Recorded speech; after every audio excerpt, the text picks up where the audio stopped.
Hey everyone, it's Tara here, and today I want to talk about a subject that is close to my own heart and that has come up with a lot of clients lately. I tend to work with either teenagers, young 20s, or parents of teenagers, young 20s. And so, because of that, the parents that I'm working with, an interesting thing that they've been saying a lot lately is I'm running out of time. I only have X amount of time before they go off to college, or I only have X amount of time until they leave college and they're going and traveling, whatever it is. And so, anywhere that we have a thought like that, I just want to point out it's a conclusion. And you might think, well, that's a fact, though. It's a fact. But it's if it makes you feel trapped, it makes you feel sad. You've concluded something that doesn't give a doorway to something greater. And so if your mind is on, I only have a few things that you can do is to ask other questions.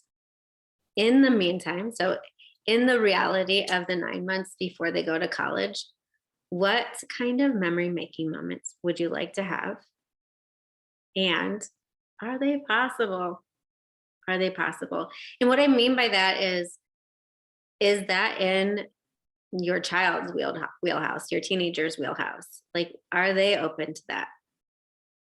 Are you willing to have the conversation with them? What memory making moments are they wanting? Or what are they wanting with you?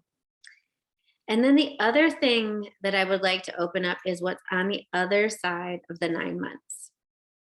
And that is a different kind of relationship. Are you willing and open to possibly even a greater relationship that has transformed on the other side? Right? I read something the other day and it made me cry. And it was a post about a mother's son getting married and how, you know, in the poem, it talked about how I was the one he turned to. I was the one he looked for in a crowd. I was the one, I was one, I was one. And it just made me cry because I have two boys. And I thought, oh my God, this is going to be maybe one day. And I thought, wait a minute, is it? It's a conclusion that I'm making, and I don't really know. I've seen so far in my life that many of my conclusions didn't actually turn out that way. Some of them did. And then some of them I was able to change by opening other doorways to other possibilities. And so I want to give this to you that what if after the 9 months and they go traveling, or the 9 months and they go off to college, that your relationship changes and it could even get even deeper? Are you willing to ask for that? Not to ask your child, just to ask. There's a powerful thing when we ask to the air, to consciousness, that we start a momentum of something new happening. And then we look for any possibility that might match that. And then usually we choose those possibilities that match that instead of going past them.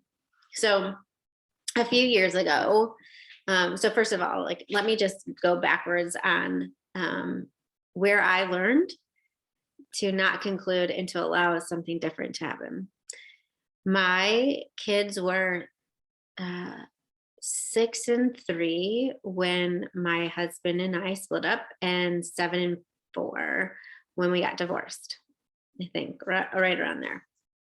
So they were little, and well, not obviously, but I worked full time before that, so I was away from them. But now I was going to be away from them more. Right? There were going to be nights where I wasn't with them, and everything in me went to this space of despair, and that I was losing out, and that we weren't going to be as close, and that they were going to suffer and I was going to suffer. And for a while that happened. It absolutely happened. And I subscribed to suffering. And we're not going to get into all of that, but like I subscribed to it. And then there was one day where I just said, what if this can be the greatest adventure for all of us? And that we could be joyfully embracing it, that we could enjoy the time that we're apart, and that it will bring us even closer during, not just when we're together, but during the time apart, as well as the time that we're together. And so I didn't know how that was going to work. And so I started to ask, like, how would that work? How would I need to be? What would need to change? What would need to happen? I didn't even talk to my kids about it for a really long time. I just asked. And I found that I changed. My attitude while they were gone, it was like they were still completely present with me. As a mother, I don't know that I don't know that I can ever not be aware and in have my kids with me. And so I started to embrace the distance, but knowing that energetically, like I was still with them and they were still with me. Like everywhere I went, they were in my mind, they were in my heart, not from a space of worry, but just from a space of like we're together. And then when we got together, it wasn't this desperate need for like love. Like that's how I felt with my mom. My parents were divorced too. When I would see my mom, it was like this desperation and this intense emotion, and it made me want to move away from her, like physically as well as in every way. It just felt too intense, like she needed me too much. And so I didn't have that intensity with my kids. It was just this joyful space of being together and natural space of being together. It's not always joyful.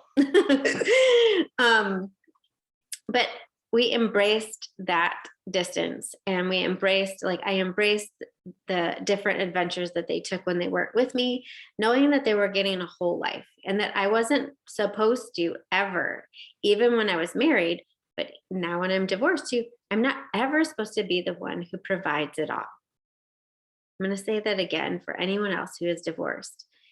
You're not meant to be the one who provides it all.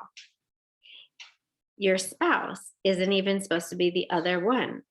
They are going to create their own world where a lot of people are going to come in and add to their lives in a lot of different ways. They're going to add impressions, experiences, love, tenderness, challenges, and all of it.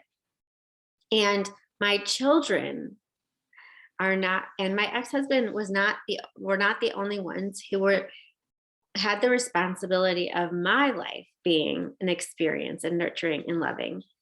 I was to allow in a lot more experiences and people in order to have that. Right. And so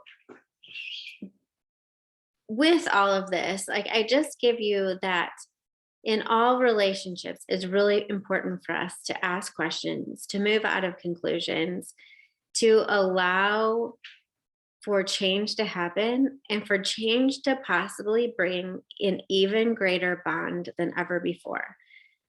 I can say that throughout the years, my kids and I have bonded even more. As they get even closer with their friends and they're away from the house, it's still even more. Because also, when they are there, I make sure that I am fully present. I enjoy, but I also enjoy hearing about their life flourishing when we're not together. And I enjoy my life flourishing when we're not together.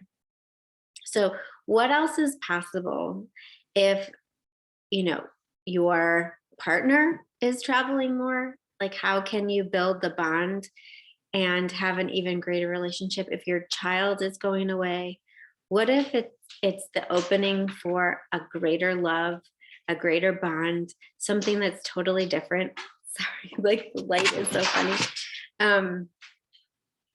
And what else is possible? That's the greatest question I can give you today. What else is possible? Can it be even better and more whole than you've ever had before? Just play with it. Let me know how it goes. And my heart goes out to you if you're in a transition. Just remember, if you're concluding, to ask a question.